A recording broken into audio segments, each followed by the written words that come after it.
Hello, sisters of the Women's Circle. I'm going to begin reading The Making Relatives, which is the January Clan Mother Talks with Relations relatable story because we're not going to get through the whole thing during our circle, I don't think. It's about 50 paragraphs long. So I'm going to break this into separate videos, maybe 15 paragraphs per video. The Making of Relatives. Talks with Relations marveled at the luxurious green of the Earth Mother's verdant forests and valleys. The great ice mountains had not yet traveled this far south, and was so and and so parts of the only landmass, Turtle Island, were given a short reprieve. Life was teeming amid the nooks and crannies of every inch of the sunlit soil and plant growth that spread before her. She stretched and raised her arms to the light of Grandfather Sun. Oh, what a pleasure it is to be alive, she whispered to herself. I'm going to turn my lamp on so I could see the pages better. And just think of it as a grandfather son. Hello, grandfather son. Oh, that's so much better. Just then a movement, sly and barely perceptible, caught her attention. She slowed her breathing and squatted low in the sprawling bunch of wild irises and tall cattails at her feet. Not daring to make a sound, she stilled herself until her body gave off no perceivable rhythm of its own. She did not want to disturb the natural occupants of this forest glen, or to keep them from their daily routines, which would eventually bring them to the brook that ran far to the left of her hiding place. She was content to wait and see if the creature that had created the rustle in the undergrowth would show itself. It was not long until a tiny red fox peeked around a boulder resting at the side of the bubbling brook and dashed for the water's edge, took a quick dunk, and then dashed back to safety. After deciding it must be safe, despite the strange smell that wafted in and out of the changing breeze, the fox returned. As the little fellow drank from the stream, he occasionally peered around to assure himself that his senses were not fooling him into complacency. Suddenly, he was so startled that he became paralyzed when he found himself looking into the kindest eyes he had ever seen. The eyes seemed to be attached to a two-legged human. Greetings, Brother Fox, Talks with Relations said, gently. I trust that I did not frighten you. Fox forgot himself and replied spontaneously, I thought I was the one who was so expert at the art of camouflage. You ought to be a fox, not a two-legged. How did you do it? Oh, you don't have to answer that. I already know how because I do it myself. Well, Fox, it may surprise you to know that I have walked the earth for many suns and many sleeps, getting to know all my relations, she replied. It is important for me to learn the ways of all my children because I am the mother of nature, and I must learn the needs of every creature teacher, plant person, and stone person so I may serve my family in a good way. Fox looked at Talks with Relations and saw that she was telling the truth. He began to wonder how this beautiful and generous two-legged had happened to choose him to talk to, but he was afraid to ask. He was taken aback when her laughter filled the glen with the most melodic, song-like sounds he had ever heard. Oh, Fox, she said, you are a master of invisibility, but you have forgotten to mask your thoughts. Don't you know that I have learned the truth held in the hearts and minds of every living thing? You need not be afraid to ask me anything. Grouse taught me how to enter the sacred spiral of rhythm in order to be in harmony with all of my children. In learning the truth about rhythms, I have been able to weave our thoughts and hearts together so there is no separation between us. At that moment, Centipede came scampering down a log that had fallen across the brook in the last big rain. Her multitude of legs, rhythmically moving in time, suddenly seemed to trip upon one another.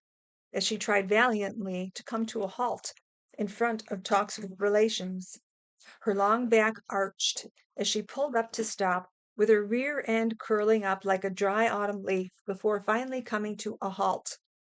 My goodness, she whispered, nearly out of breath. I thought I heard your sweet laughter, Mother. I'd know that musical sound anywhere. What a pleasant surprise. Fox looked from Talks with Relations to Centipede, wondering how they knew each other. And then he decided he had better sit down on the boulder by the brook to sun himself.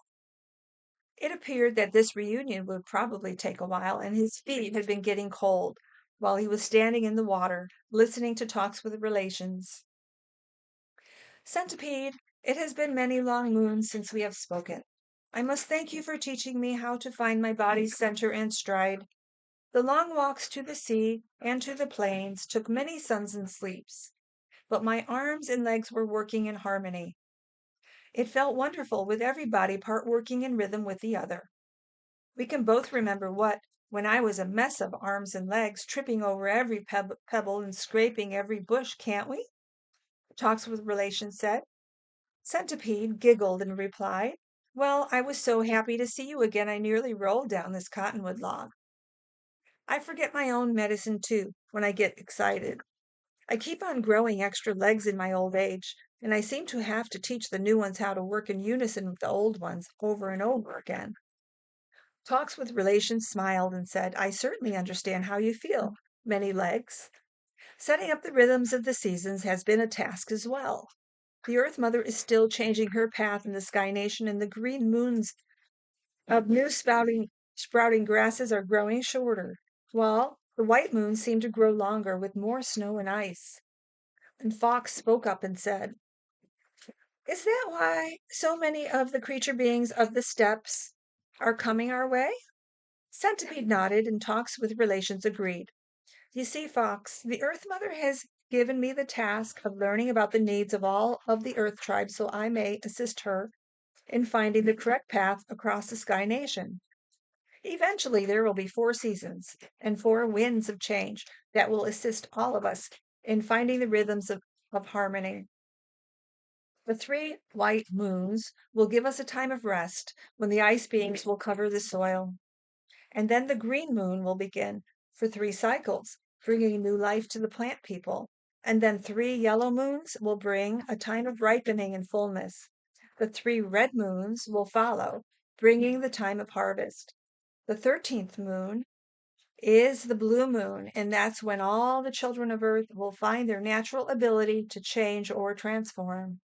Centipede sighed and smiled. It will be a good thing to see, Mother, and all of us will give thanks for the work you are doing in our behalf.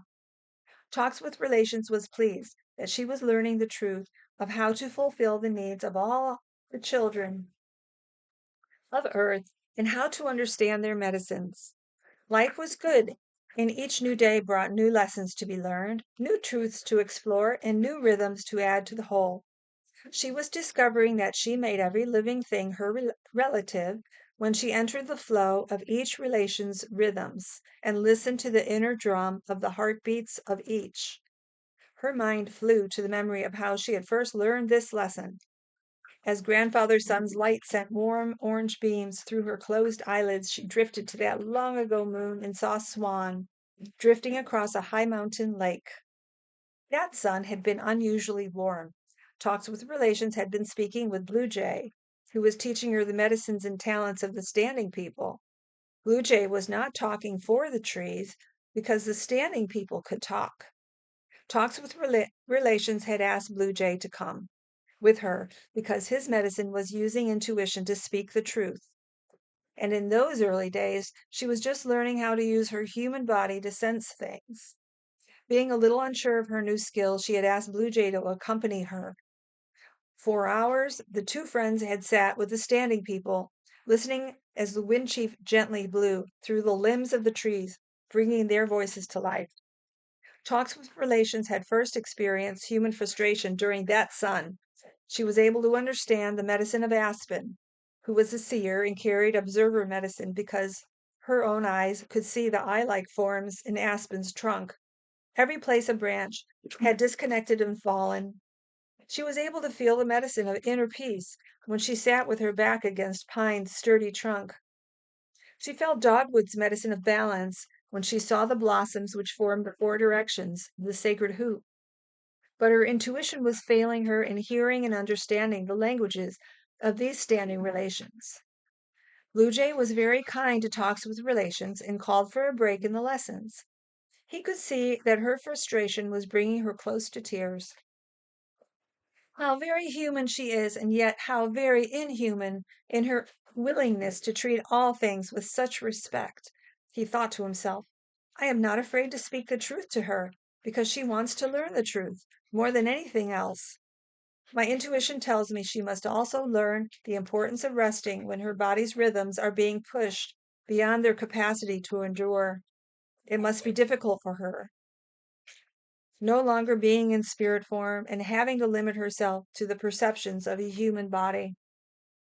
Blue Jay took Talks with Relations down the hill to the lake and had her sit in the sand along the shoreline, where clumps of soft green grass stood like hillocks meant for napping. When she settled her body on a grass-covered rise, Blue Jay told her that he was going to bring a friend to join them and that she should relax while he was gone. Talks with Relations was so caught up in her own frustration that she did not hear Blue Jay's message, and so her mind kept on worrying with thoughts of how she could learn the language of the Standing People. She did not even notice when Blue Jay returned with his friend Swan. Swan had glided effortlessly across the lake and was floating gently near the water's edge, patiently waiting. Blue Jay finally started squawking a long tirade of admonitions in order to get Talks with Relations' attention.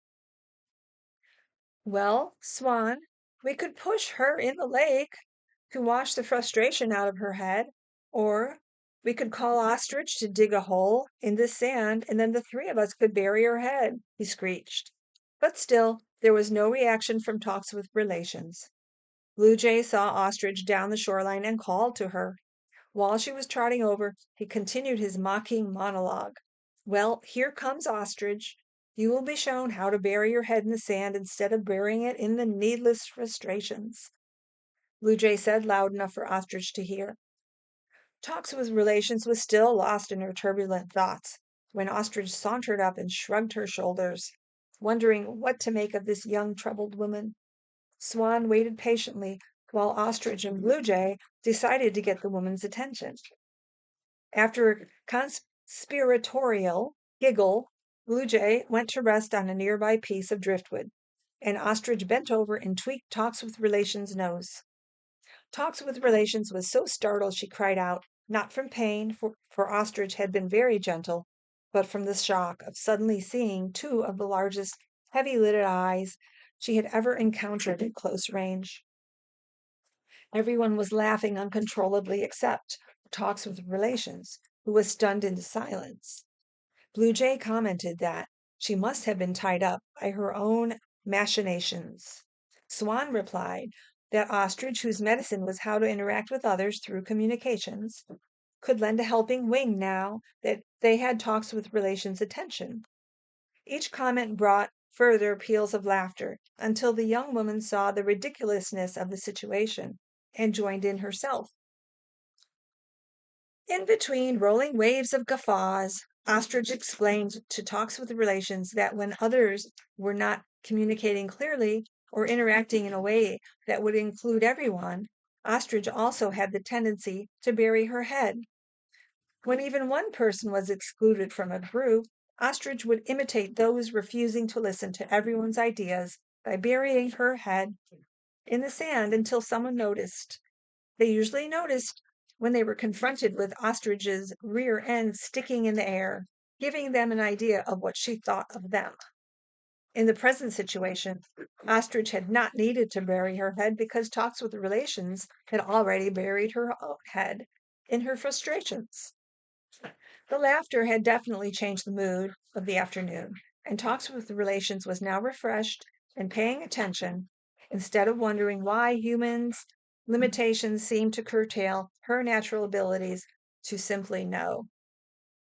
I'm going to stop this one here. because it's been 15 minutes and I'll continue the story in the next video. Thank you for listening.